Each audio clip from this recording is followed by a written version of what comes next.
In July of 2015, 34-year-old hiker Lena Harper from San Francisco embarked on a planned 4-day trek through the Sierra National Forest, deep in the highlands of Central California. She was expected to return on July 20th, but she never came back.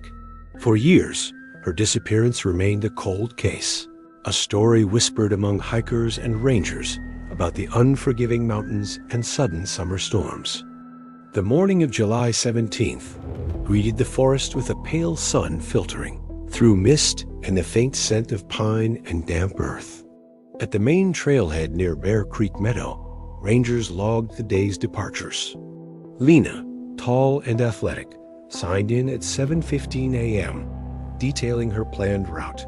A climb toward Crystal Lake, then along the Eagle Ridge Trail, descending finally into the secluded Silverstone Canyon.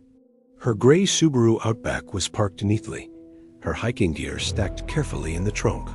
Lena was an experienced hiker and landscape architect, accustomed to solitary treks. Her friends in San Francisco remembered her last words before leaving. "I need to see the mountains alone, without anyone around." That morning, the weather seemed deceptively calm. Clouds clung to the peaks, but offered no hint of danger. Hikers leaving the meadow that day recalled a woman in a light jacket with a camera slung across her shoulder, smiling politely to the rangers as she began her ascent.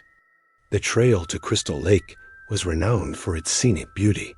It wound through dense pine forests, past rocky outcrops, and alongside cascading streams. Lena frequently stopped to photograph the sun glinting off the water, capturing reflections on smooth stones and wildlife along the path. The last known images on her camera showed her reaching an open plateau where wild mountain goats grazed among the boulders. By noon, a small group of tourists descending the trail noticed Lena standing alone on a slope, her camera trained on a goat. One retiree later recalled, "She seemed calm, completely at ease, like she knew exactly where she was going. We waved at her, and she waved back." Around 2:30 p.m., the sky suddenly darkened. The local weather station at the valley reported a rapid drop in atmospheric pressure and the approach of an unusual summer storm. Temperatures plummeted below 32 degrees Fahrenheit, 0 degrees Celsius, and what began as light rain quickly turned to sleet and snow. Rangers broadcast warnings to hikers, but the signal was intermittent in the deep mountain valleys. By late afternoon, visibility dropped to a few dozen yards, and gusts blew down small trees along the ridge. At the campsite where Lena was expected to return, no immediate alarm was raised. Experienced hikers often delayed their return. That night, however, rangers and campers alike noticed a strange scent carried by the wind, a mix of smoke, cold resin, and something faintly sweet, like beeswax or old candle. On the morning of July 20th, Lena's gray Subaru remained untouched in the parking area, lightly dusted with snow from the unexpected summer blizzard. Her gear was intact. A bottle of water, a small supply of food, and her journal lay inside the car, open to a page where she had written, Day 1, clear skies. Tomorrow, through Eagle Ridge. Her camera was later recovered, showing the last photographs taken at approximately 5:10 p.m. on July 17th. The images captured a steep, snow-covered pass, jagged cliffs, and a group of goats grazing against gray rocks. After this point, the photos ended abruptly. That evening, as the blizzard raged across the mountains with winds exceeding 40 miles per hour, one ranger remarked half-jokingly, "Even the bears are hiding today." It was an ill-timed joke. Somewhere in that white silence, Lena Harper took her last step and vanished, leaving only her journal and boot prints, soon covered by fresh snow. By the evening of July 20th, when Lena had failed to return, the rangers contacted the Forest Administration and launched a search operation. Conditions remained difficult. The snow was deep, the sky overcast, and visibility near zero. Initial search teams combed the area, checking every ledge and crevice along the trail to Crystal Lake and Eagle Ridge, but found nothing. Only whiteness, swallowing sound, and movement. On the third day, the California National Guard deployed a helicopter to assist in the search. They flew over slopes, canyons, and frozen streams, spotting only gray ridges and patches of collapsed snow. On the northern slope near Eagle Ridge, the team noticed a dark speck on the snow, something resembling a scrap of cloth. On closer inspection, a partially burnt photograph lay pressed against a stone, wind-tattered. It depicted a mountain goat, the same one Lena had photographed on the pass. The charred edges suggested exposure to fire, then freezing cold. This photograph became the only concrete evidence that she had actually reached the ridge. The search continued day and night. Rangers divided the area into sectors: Silverstone Canyon, the eastern slopes of Mount Eldridge, and the Crescent Glacier region. Teams worked with search dogs and thermal imagers, moving carefully across treacherous terrain. Temperatures stayed below freezing, winds cut like knives, and ice cracked beneath their feet. Several volunteers suffered frostbite. Former rescuer Tom Rains, familiar with the region since childhood, recalled, "There was a smell of wet earth and resin in the air. I thought it was from forest fires, but something felt different." Lena's family arrived from San Francisco to assist. Her brother, Daniel Harper, coordinated the search, sitting each evening over maps with red markers indicating areas already covered. Each day, the lines thickened but yielded no results. The dogs initially followed faint traces of her scent, only to lose the trail near Eagle Ridge, as if the wind had swallowed it completely. By July 24th, a second storm hit the forest. Helicopters were grounded, and search teams returned to base. Nighttime temperatures dropped to -8 degrees Celsius. Campfires went out, and radio contact became brief and sporadic. In late July, the search narrowed to cliffs, glacial cracks, and hidden ravines. Cameras were lowered into crevices. Light beacons dropped, yet recordings showed only ice, stone, and silence. On July 30th, the active search was officially suspended. The report stated, "Probable death from hypothermia. Body not located." Lena's Subaru remained in the parking lot, untouched throughout the winter, gradually covered by snow until spring melted the layers again. The mountains held their silence, and the only tangible proof of her journey was the burnt photograph of the mountain goat. Daniel Harper refused to accept this conclusion. He spent months hiking alone, speaking with rangers and locals, following rumors, and visiting isolated valleys. Every account told the same story: sudden storms, no trace of the hiker. Yet he believed there had to be more than mere misfortune. In November, the family hired private investigator Samuel Locke, a former forest detective specializing in disappearances in wilderness areas. Locke meticulously reviewed reports, maps, and weather data. He noted unusual details: the location of the burnt photo, wind directions, and old maps indicating abandoned settlements and ceremonial sites in the highlands. Oral histories hinted at a long-lost brotherhood known as the Guardians of the Stone, who once inhabited the mountains. They were said to maintain balance with the forces of nature, appeasing storms through ritual offerings. Elders spoke cryptically: "Those who see their light do not return. The mountains take only those who listen too closely." Locke's report in early 2016 contained only suggestions. If Lena had wandered into caves or encountered descendants of these guardians, her death might not have been due to exposure alone. The official police stance remained inactive, listing her as missing with presumed death by hypothermia. Years passed. The family sold Lena's apartment, but kept her bank accounts open, hoping for news. Her name occasionally surfaced in sightings across the western states, but each lead proved false. By 2019, Locke retired, though he continued writing about cold cases, often referring to Lena as a mystery defined by the silence of the mountains. Spring of 2020 brought an unusually early melt to the Sierra National Forest. Snowbanks receded rapidly, revealing jagged rocks, frozen streams, and the first hints of moss and lichen. Daniel Harper, now 5 years removed from his sister Lena's disappearance, returned to the mountains with renewed determination. This time, he brought a small team: Maya Chun, a geologist familiar with the Sierra slopes; Aaron Delgado, an experienced search and rescue guide; and Isla Rivera, a documentary filmmaker interested in documenting the long unsolved mystery.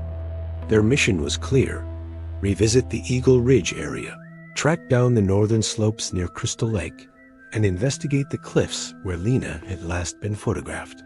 Equipment included drones, thermal cameras, climbing gear, and an array of sensors to detect unusual terrain shifts.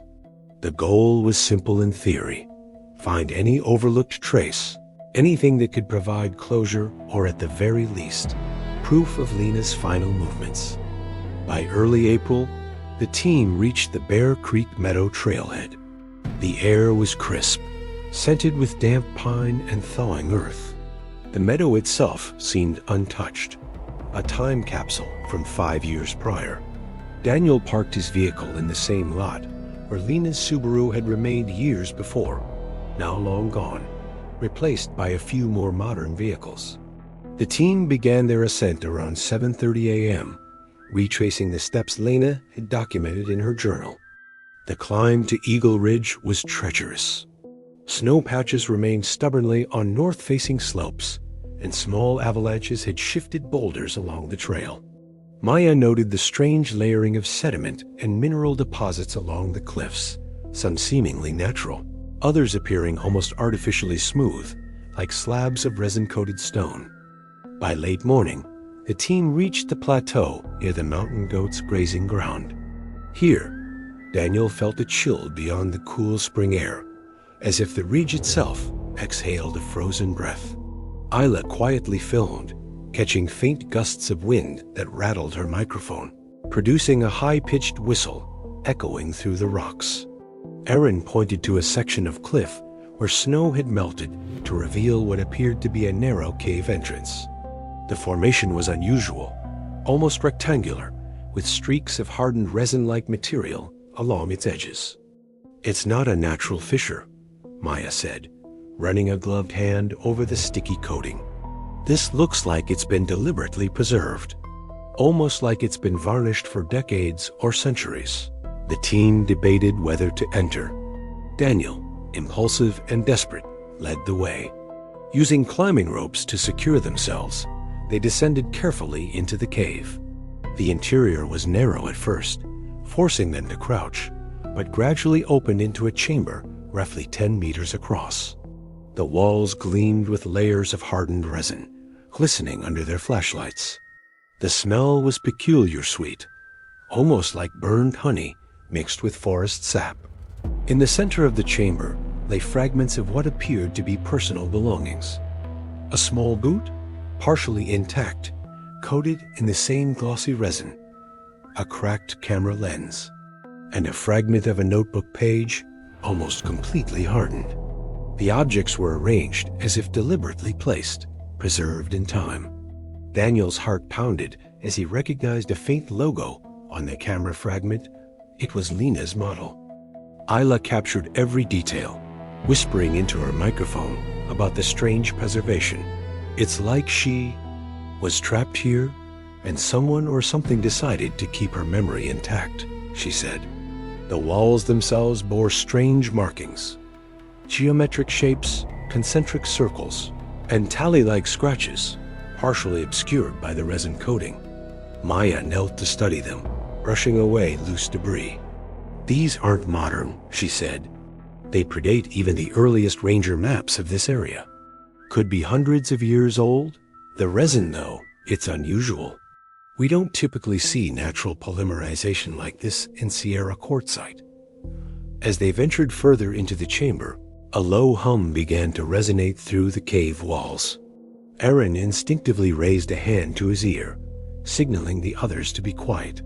The hum fluctuated in pitch, a vibrating tone that seemed to echo from deep within the stone itself. It was subtle at first, then intensified, as if the very rock were speaking. Daniel moved toward the back of the chamber, where the floor sloped downward slightly. Beneath a layer of resin-coated stones, he uncovered a rectangular cavity embedded in the rock. Inside lay a series of objects, small, wax-sealed containers, fragments of journal pages, and photographs, all coated in the same amber-like resin. One photograph showed Lena on the plateau, but her posture was strange. Not the relaxed hiker she'd been. Her eyes seemed wider, her body slightly rigid, almost unnatural. Aaron, uneasy, whispered, "We should leave. There's something off here. This isn't just preservation. It feels ceremonial." Maya nodded, scanning the walls. The tally marks in geometric shapes seemed to align with the cavity, as if guiding or signaling. "Look," she said, pointing. "See the resin streaks? They traced lines from the walls to this central spot. Whoever or whatever placed these items here wanted them preserved, deliberately." A faint wind swept through the cave, despite the lack of any visible opening beyond the entrance. The hum grew louder, resonating through Daniel's chest. Isla's camera picked up shadows that seemed to move independently of the flashlight beams. The team froze, unsure if it was a trick of light or something else. "Let's take photos and get out," Daniel said, trying to steady his voice. But as he stepped backward, his foot struck something soft under the resin. A hand? No, a small bundle wrapped in hardened resin, shaped like a human torso. The detail was chilling. Fabric folds, the curve of limbs, even the impression of fingers. It was impossible to ignore. Maya recoiled. She's here, or at least, parts of her. Daniel's voice shook. "No, it can't be. We need to be careful." He reached out, tapping the resin surface. The material was cold but unyielding, sticky in texture, as if it had fused with time itself. He pried carefully at a corner. Underneath, he found a small notebook, nearly intact, pages sealed by the glossy coating. The top page bore Lena's handwriting. "They are watching. I must follow the ridge to the cave. It's beautiful, preserved, but I fear the guardians. If I write this, someone might understand." The hum grew louder, vibrating through the chamber. Shadows elongated unnaturally along the walls, though the flashlight beams remained fixed. Isla whispered, "This isn't a natural sound. It's alive, almost." Aaron, instinctively alert, checked the cave entrance. Outside, the plateau appeared calm under the midday sun, birds chirping, unaware of the strange energy within the rocks. He muttered, "The forest itself. It's hiding something. Whoever did this, they left it untouched for decades." Daniel looked back at the preserved fragments of Lena's belongings. The resin glistened as if wet, catching the light in unnatural ways. His chest tightened. This wasn't just preservation. It was a message. A warning. Maya's voice was calm but firm. "We need to document everything, but we need to be respectful. This is some form of ritualized preservation. Whoever made this didn't intend it to be disturbed." The team carefully photographed each item, noting the resin layers, the symbols, and the arrangement. Daniel lingered over the partially preserved notebook, heart pounding. This was the closest he had ever come to finding Lena. And yet, the cave seemed alive, aware of their presence, humming in response to their movements. Hours passed as they explored, documenting, photographing, and mapping the chamber. Each item told a fragment of a story, and each piece was coated in resin, as if time itself had stopped there.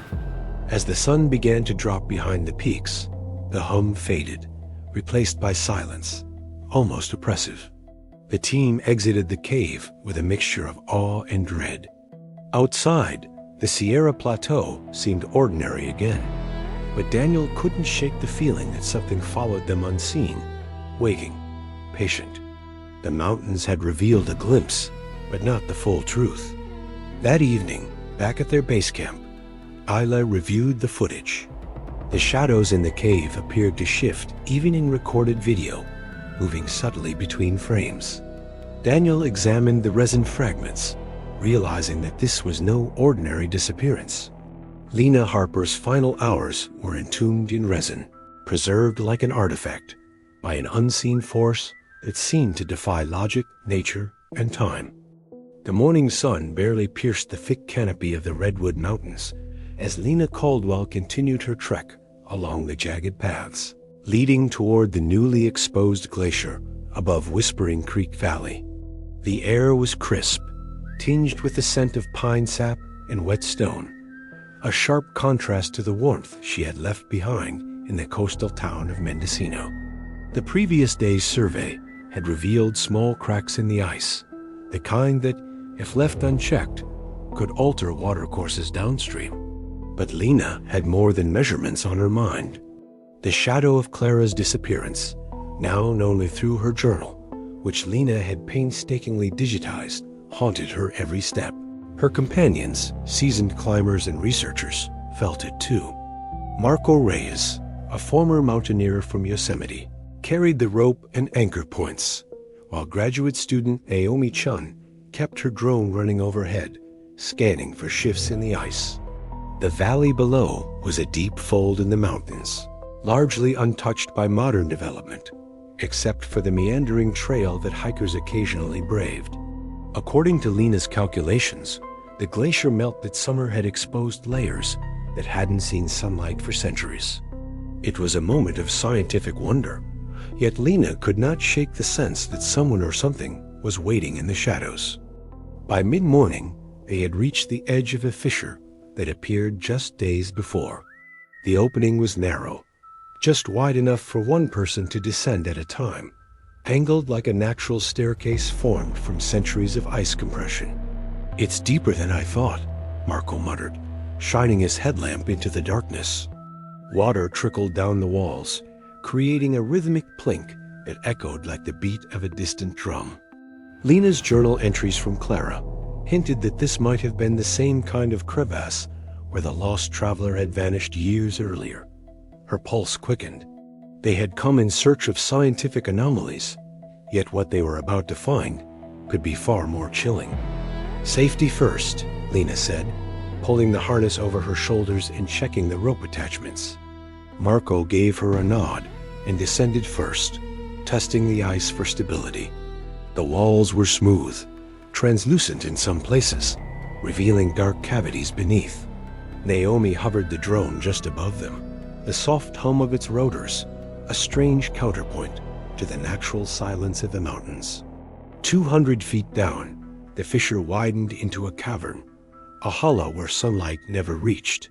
Lena could see the reflections of mineral-rich ice on the walls, giving it an otherworldly shimmer. Every step she took echoed eerily, as though the mountain itself was acknowledging her presence. Then they saw it. At the far end of the grotto, a stone slab jutted from the floor, perfectly rectangular, as if carved by hands rather than nature. Lena approached cautiously. On it lay the unmistakable form of a human body. At first, it seemed like a statue, frozen in an unnatural stillness. But as she moved closer, the details became terrifyingly clear. The skin was preserved in a thick, translucent layer of hardened resin, giving the body an ethereal, almost otherworldly glow. Hair clung to the head and shoulders, dark and tangled, yet somehow lifelike. Lena swallowed hard. This was no ordinary preservation. Naomi's voice came through her radio, barely a whisper. "Lena, is that?" She trailed off, her eyes wide behind the protective goggles. Marco was crouched beside the body, examining it without touching, his knuckles white from gripping the rope. "We need to document everything," Lena said, pulling out her tablet. She started recording the scene, capturing the resin's glossy sheen, the folds of the body's limbs, the peculiar way it had been positioned. Arms were folded across the chest, fingers closed as if in prayer, a pose identical to Clara's journal descriptions of the supposed rituals of the silent guardians of the mountains. Nearby, Small objects lay scattered across the stone floor. Roughly carved wooden figurines, each bearing horns or hooves, were positioned in deliberate patterns. Flat stones bore spiral carvings, and a bundle of feathers was tied with twine, resting atop a smooth patch of stone. Lena's hands trembled as she reached out to photograph the details. One wall of the cavern displayed a darkened circle with a cross in the center, seemingly drawn with soot or charcoal. Every symbol, every object, resonated with a sense of intent, a ritualistic care that went beyond anything she had imagined. Could this be an ancient burial site? Naomi asked, her voice shaky.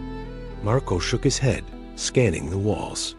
If it were ancient, the resin would have crystallized or cracked. This looks fresh. Whoever did this wanted it preserved perfectly. Lena's stomach churned. This wasn't a natural accident, nor the work of careless scavengers. Someone or a group had been here recently. And if Clara's story was true, they had been waiting for a soul like hers, someone untouched by fear, someone they deemed pure. Lena crouched closer, her light playing across the body's face.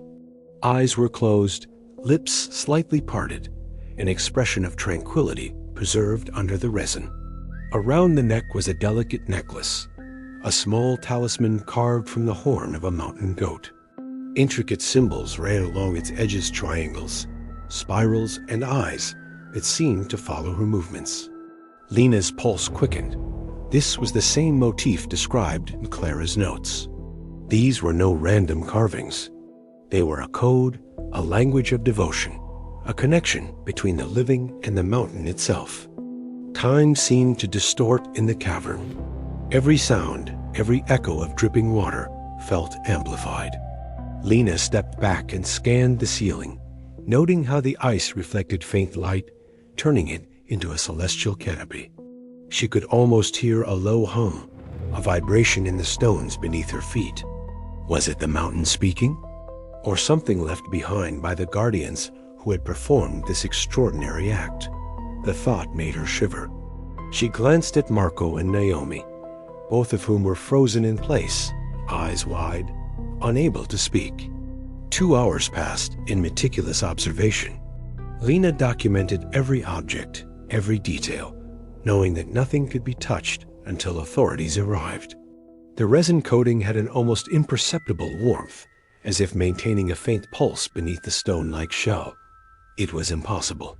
Lena's training told her preservation required controlled conditions, heat, chemicals, refrigeration.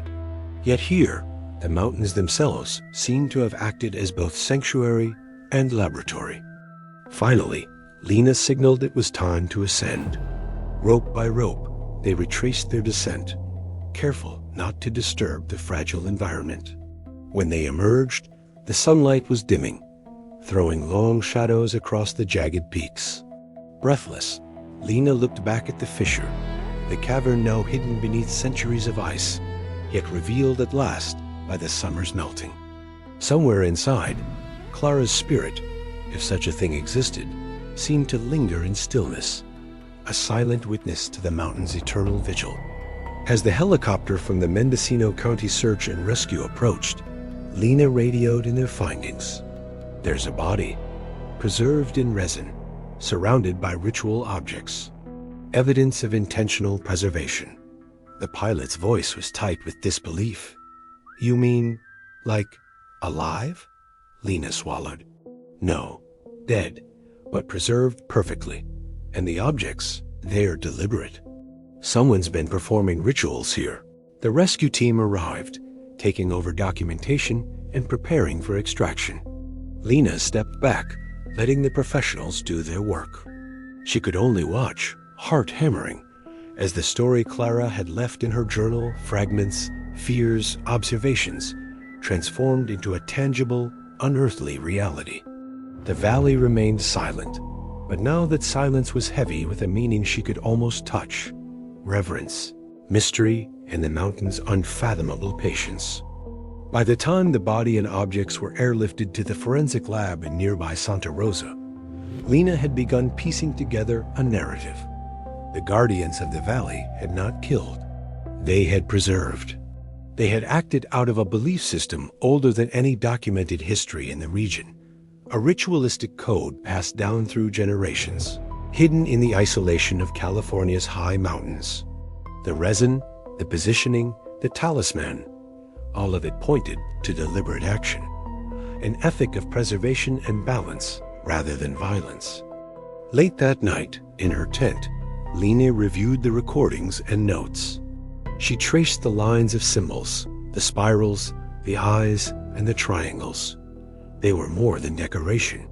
They were a map, a guide, a philosophy carved into stone and body alike. Somewhere in the mountains, hidden by centuries of ice and rock, the silent guardians continued their vigil.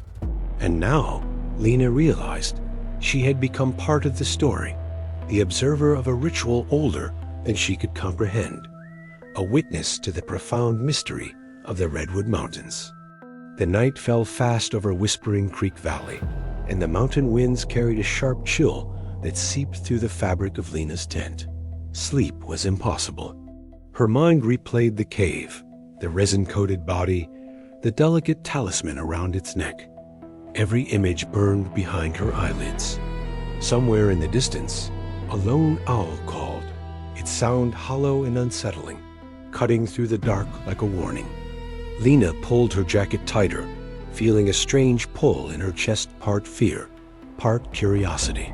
She knew she had to return to the site, to understand fully what she had stumbled upon, despite the unease that had rooted itself in her gut. Morning brought a gray mist, thick and low, swirling around the jagged ridges. Marco and Naomi were already at the base camp, arguing softly about the drone's battery life and the best way to map the fissure's depth more accurately. Lena joined them, packing her notebook, additional cameras, and a portable spectrometer. "We need data," she reminded herself. "Everything else comes second." But even as she said it, her mind drifted to the talisman, the symbols, the spirals, and the eyes. There was a logic here she had yet to decode. Ascending once again into the glacier's exposed areas, they approached the fissure with caution. Today, Lena intended to take samples of the resin, to analyze it back at the lab, and perhaps uncover its composition.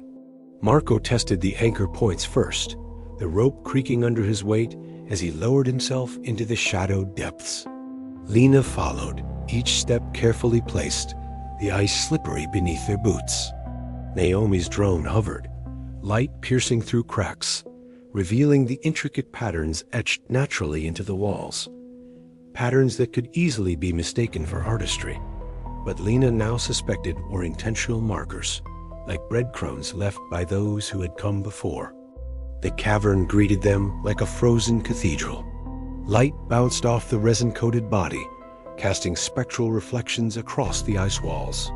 The wooden figurines, feathers, and carved stones remained undisturbed, positioned exactly as they had left them yesterday. Lena felt a thrill of discovery mixed with unease. There was a deliberate order to the space, a careful preservation that was more ritual than science. Yet here it existed naturally, enforced by the cold, the ice, and the resin. She set her instruments down, her gloved hands steadying her trembling arms. "Let's document the resin first," Lena said. Carefully, she scraped a small fragment, storing it in a sterile container. Its texture was uncanny like hardened sap, but with a density that suggested some chemical unknown to her. She noted every detail, its transparency, faint amber hue, and slight warmth. "We need to run a full spectrum analysis," she murmured. Marco knelt beside her, observing. "Whatever preserved this?" "It's sophisticated," he said. "Nature alone doesn't do this." Naomi's drone captured overhead angles, and Lena adjusted her tablet to record 360-degree scans. Every crevice, every symbol, every object was meticulously documented. She approached the talisman last. In the pale glow of the headlamp, the carvings appeared almost alive, eyes seeming to shift depending on the angle of light. She traced the spirals with her gloved finger, noting the fine craftsmanship. The object hummed with an inexplicable energy, a vibration so subtle it could almost be felt rather than heard. Hours passed in silence, broken only by the drip of water and the soft hum of the drone. Lena moved methodically, documenting, measuring, and recording. She felt the cavern's air grow heavier, as if it were pressing down on her chest. Shadows seemed to stretch, the ice walls taking on shapes that weren't there moments before. A sense of being observed prickled her skin. She glanced at Marco and Naomi, both equally focused, yet tense. Whatever force had worked in this place had left an impression, a lingering presence that was more felt than seen. At one point, Lena noticed a series of tiny scratches along the stone floor, partially covered by ice. They weren't recent. The frost over them suggested weeks at least, but their pattern-curved, looping lines, almost script-like, was deliberate. Lena photographed the markings, adjusting the light to capture faint relief shadows. Could this be a code? She wondered aloud. Naomi, still controlling the drone, squinted at her tablet. If it is, it's a very old system. Definitely not anything modern. Marco shook his head. Whatever or whoever did this, they were meticulous. Preservation, arrangement, symbols. Everything matters. Lena nodded. It was clear to her now. This wasn't merely a ritual for the dead. It was a philosophy, a methodical act, a preservation of life, memory, and belief. The guardians of Whispering Creek Valley had not left randomly. They had built a message, a narrative embedded in resin, stone, and talisman, meant for those who could observe and interpret. As the day waned, Lena decided to test the talisman's properties. Gently, she held it over a small flame of a portable lighter. Nothing happened, no burning, no melting. The material was impervious, durable beyond expectations. Yet when she lowered it back near the resin-coated body, she felt a subtle shift in temperature, a low vibration through the stone beneath her knees. She pulled her hand back, startled. "Did you feel that?" she asked. Marco nodded slowly, brows furrowed. Naomi looked uneasy. "It's like it resonates with the resin," she whispered. Lena could only agree. This was not a simple artifact. It was a key, a piece of the ritual's mechanics, possibly interacting with the preserved body itself. Night fell, and the cavern became harder to navigate. Lena packed up her instruments, leaving the body and talisman untouched. As they ascended, the shadows seemed to deepen, and a sudden, chilling gust of wind swept through the fissure. It carried a faint odor of pine and something more inorganic, almost metallic tang that made Lena's stomach lurch. She tightened her jacket, ignoring the shiver that ran down her spine. The mountains were alive in their own silent, ancient way, and tonight they had reminded her. Back at base camp, Lena and her team huddled around a small campfire. The stars were bright, piercing through the thin clouds, yet the valley felt enclosed, secretive. Lena reviewed her notes, organizing the photographs, scans, and measurements. Each symbol, each fragment of resin, each object reinforced the same notion. The guardians had been deliberate, precise, and patient. Their work was not a momentary act, but a sustained philosophy, preserved for anyone observant enough to recognize it. "Tomorrow," Lena said softly, "we start decoding the markings. If we can understand the symbols, maybe we can understand their purpose. Why resin? Why this body? Why these patterns?" Marco nodded, but Naomi shivered, staring at the dark silhouette of the mountains. "And what if we're not ready for the answer?" she asked. Lena didn't answer. She only stared at the fire, flames reflecting in her eyes, wondering what truth lay hidden in the frozen silence of Whispering Creek Valley. The night stretched on, a canopy of quiet stars and unseen currents, carrying with them the whispers of centuries.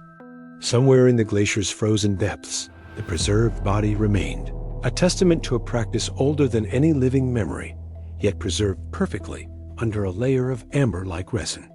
And Lena, recording, observing, and documenting, had become part of that continuum of witness to the mountain's secrets, and perhaps a new participant in its timeless vigil. Dawn broke over Whispering Creek Valley in a pale, hesitant light. The mist clung stubbornly to the jagged slopes, curling around boulders and trees like a living presence. Lena stirred from a restless sleep, still feeling the echo of the cavern's hum in her chest. Today, they would attempt what they had been preparing for, decoding the markings.